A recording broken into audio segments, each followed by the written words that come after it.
কতদিন বয়স চলতেছে? খাঁচা ওঠানোর সময় হয়ে গেছে না? 100-এর উপরে হয়ে গেছে দিন। 120 দিন। আরে সর্বনাশ! খাঁচা উড়ায় না, ডিম দেয় নাকি?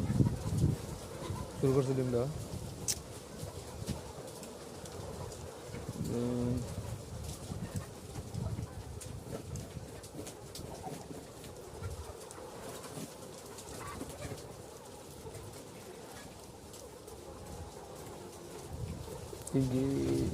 এরকম না বুঝতেছেন? হ্যাঁ,